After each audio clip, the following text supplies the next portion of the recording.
هنجرب النهارده الحواوشي في الاير فراير وهتشوفي النتيجه بنفسك وهقول لك رايي بصراحه في اخر الفيديو. معايا هنا نص كيلو لحمه مفرومه 25% منها دهن، والكل نص كيلو لحمه مفرومه بحط لهم بصلتين كبار مفرومين ناعم في الكبه، وبحط عليهم كمان فلفل الوان او فلفل اخضر حسب اللي موجود عندك، وفصين توم. وبحب قوي احط هريسه الشطه، لو ما عندكيش هريسه شطه ممكن تحطي قرن فلفل حار او ممكن ما تحطيش حسب الرغبه، بس انا بحب جدا هريسه الشطه دي، وخصوصا انها مش حاره قوي بتدي تيست حلوه قوي للحواوشي. وبحط معلقه كبيره من الدقيق ونص معلقه صغيره بيكنج باودر.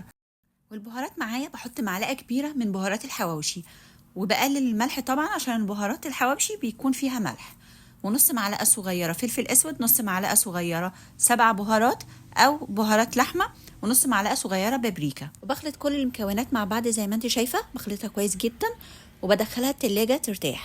طلعت شويه جبنه موتزاريلا عشان هعمل حواوشي ساده وحواوشي عليه جبنه موتزاريلا.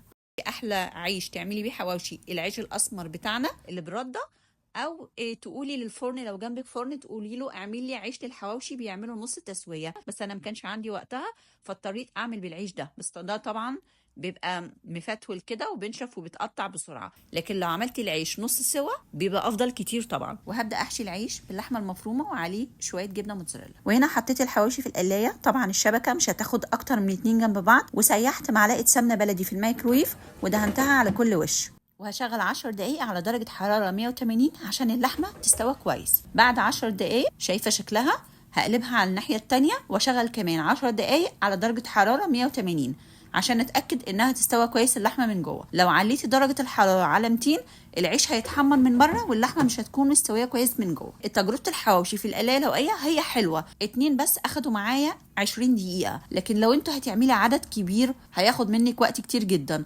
فالافضل لو عندك فرن كويس تحطيهم في الفرن كلهم في صينيه واحده وهياخد نفس الوقت، لكن في القلايه بصراحه كل 2 هياخدوا 20 دقيقه، فهتاخدي وقت كبير جدا عشان تعملي كميه كبيره. لو انتوا فردين بس في الاسره يعني هتعملي 4 سندوتشات مثلا ممكن تعمليهم في القلايه، لكن لو هتعملي عدد كبير من السندوتشات تعمليهم في الفرن افضل.